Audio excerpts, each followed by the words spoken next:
Yurike Prastika.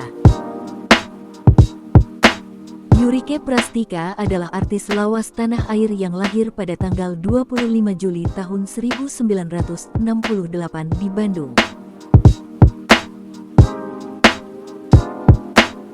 Wanita model seksi ini mulai dikenal publik saat dirinya membintangi film Pembalasan Ratu Pantai Selatan pada tahun 1988.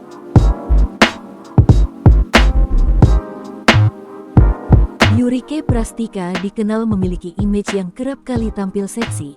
Tak heran di usia yang tidak muda lagi, ia masih sering dilirik banyak berondong.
Thanks for permisa, semoga terhibur.